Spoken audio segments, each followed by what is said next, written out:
Hi everyone, welcome to Itsy Bitsy's live read from The Flame and the Blade by Meredith Hart, Chapter 1, Lyria. Damn, it's nice to be back. My voice was low, almost a whisper, as though I was offering a prayer of thanks to the gods. Jonas snorted derisively. I ignored him. After an hour of winding our way through the narrow, serpentine streets of Mayhaven's lower district, as dusk closed in around us, the half-dozen men under my command, and I had finally reached the soot-smeared walls of Guildhall, and the end of our mission. Thank Bateth, the god of bravery. Ah, would you suck in that fine city air? Someone declared loudly from behind me. I think I can even smell the painted rose from here. The men grunted a few laughs. Jonas spat onto the cobblestones. Fat chance you'll be able to afford painted rose whores on what we're bringing back from this run, he said. Gods damn it, Jonas. We all knew how little we were bringing home from this ill-fated mission, and we all knew the nervous Citadel wizard who'd hired us wasn't going to be happy to learn the ancient temple he wanted us to investigate had burned to the ground. There was no need to be an asshole about it. I turned to bark a reprimand at Jonas, but the man spoke first. Oh, they give me a special discount, he said, clutching his crotch with both hands if he held the precious gems we'd hoped to find on this particular expedition. Apparently, my sword here pays for itself. Because it's so small, they hardly notice it, no doubt, Jonas interrupted, in his typically dry tone. He adjusted the wooden longbow strapped over his shoulder as if he were preparing to pull it into service, even though the string was coiled in his pocket. They can probably drink a cup of tea and do their nails while rutting away in there.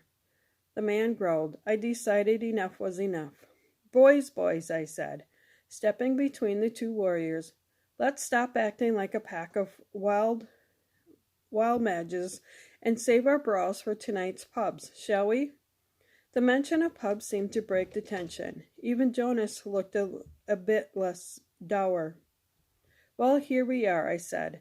Men, you're free to go and celebrate however you see fit. Jonas and I will deliver the payload.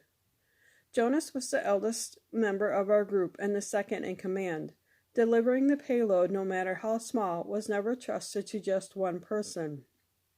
Unless that person was Marcus, the guild leader, of course.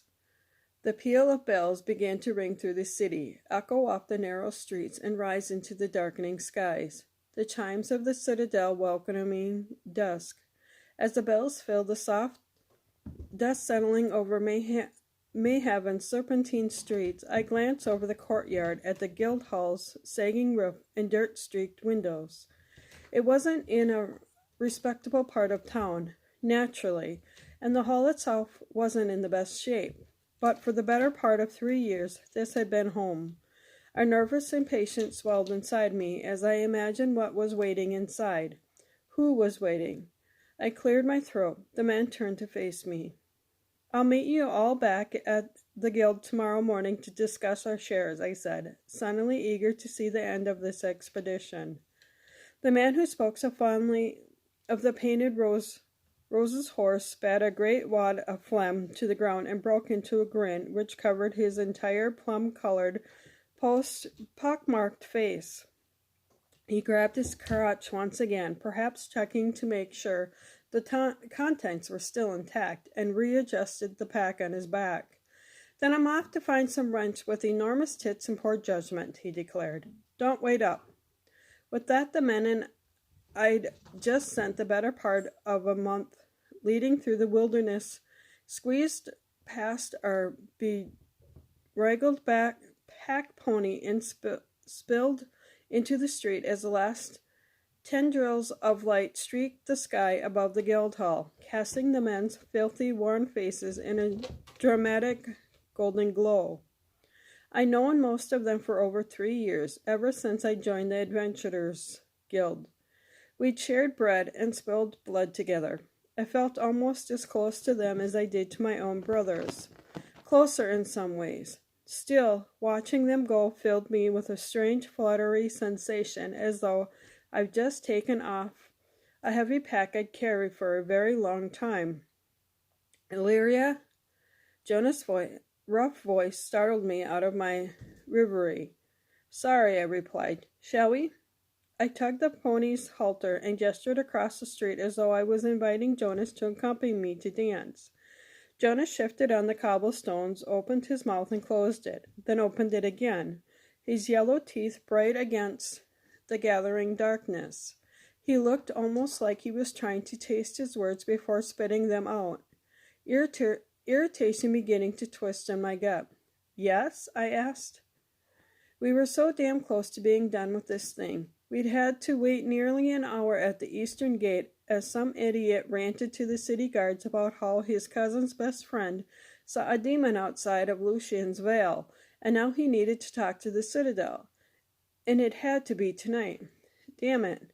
Jonas had seemed so frustrated by the delay that I'd half expected him to slit the madman's throat. But now, we stood there mere steps from the guild hall, only a few heartbeats away from the man I've missed more than I would have thought possible. Jonas wanted to stop and chat. What the fuck could he possibly have to say at this point? Look, Lyria, Jonas began, you're a good leader. You've done a real good, but... Jonas cleared his throat, glanced at me, and turned back to the mud-streaked cobblestones. A cold tendril of uncertainty blossomed in my gut and turned to my chest, wrapping itself around my heart. Was he about to tell me he couldn't recommend me to Marcus? That, despite everything I'd done on this last expedition, I really wasn't cut out for a leadership position in the Adventurers Guild? My eyes burned. I forced my hands into fists, digging my nails into my palms to distract myself. Go on, I said, keeping my voice calm. We're home. The mission is over. You may speak freely. Jonas frowned so intensively it looked like it hurt. It's Marcus. The knot of fear slipped loose in my chest. Marcus? Then this wasn't about my leadership skills at all. But what in God's name would Jonas have to tell me about Marcus? Ever since last winter, when Marcus had explained the new terms of our relationship, I thought the two of us had been the very picture of discretion. It was one thing to fall all over each other in the guild hall when I'd first arrived, Marcus had explained. But now that I was to be leading expeditions, the men would expect a certain level of decorum, of professionalism. They have to think of you as more than just my lover, Marcus had told me. We had this particular conversation in the middle of winter. I still remembered the way the thin, cold light seeping through the leaded glass window of his private quarters had fallen across the soft curves of his face. Basically, they got to think of you as one of them. And I'd done pretty well, I thought. There were no tears when he told me I'd have to move out of his quarters. I didn't fall into hysterics like a weak-willed noblewoman collapsing on a fading couch. I treated Marcus with deference and respect and befitted my new position as a team leader. Besides, we'd still had a few intimate visits, late nights when Marcus came to my narrow sleeping chamber smelling of ale and smoke, sharing his sweet body with me, making me remember the toe-curling ecstasy that had lured me away from my family's Guards Guild in the first place. Another explanation for Jonas's odd behavior occurred to me, and I tried to suppress my smile. Was Jonas, the lifelong bachelor, actually trying to give me relationship advice? Yes, I prodded. What about Marcus? Jonas shifted on his feet and cast a longing glance at Guildhall, almost as if he could already picture himself in the feast hall with an enormous pint of ale. Marcus is fickle, Jonas grunted. I laughed, then brought my hand to my lips to cover my entirely inappropriate reaction to his unsolicited advice. Gods, who would know better than me? I'd share Marcus's bed for 3 years. Yes, I know, I said. Well, we just don't want to lose you is all, Jonas finished. Not on account of Marcus's changing his, you know. I sighed, rubbed my hand across the back of my neck and glanced up at the Guildhall. There at the very peak of the roof was the round leaded window of Marcus's private quarters. Warm orange light poured out of it, reaching out almost to our feet. He must be up there right now. The image of Marcus's toned, athletic body rose in my mind. He was probably bent over his desk, making notes in his logbook, his dark hair pulled back, his lips pursed in concentration. Something deep inside me ached at the thought. Yes, thank you, Jonas, I said. I appreciate the concern. For a moment, I let myself imagine how Marcus would respond if I threw open his door, crossed the room, and pulled him out of his chair. I could almost feel his hands through my hair, taste his lips against mine. It didn't matter that I was filthy from the road, covered with sweat and dust. Marcus used to ask me to come to his chambers just after practice. He said he liked to taste a battle on my skin. I bit my lip and tried to force my attention back to the street. But a sudden thought rose inside me with the sudden ferocity of a summer thunderstorm. It was unprofessional, yes, but only a bit. And perhaps Jonas would understand. At the very least, it would show him I didn't have any problem with Marcus and his fickle temperament. Jonas, I asked. The old man turned to me with an almost pained expression on his weathered face. Could you... I hesitated, then plunged ahead. Could you take the pony to the accountant? I'll meet you there in a half hour or so. Just long enough to pull Marcus from his books of numbers and fuck his ever-loving brains out. Then I put on my clothes and climbed down the stairs to join Jonas in the armory for the full accounting of our haul. Jonas positively chewed on his bottom lip. My throat tightened with irritation. What was his problem? Was it really that odd for a woman to want to surprise her lover? If that's really what you want, his voice trailed off.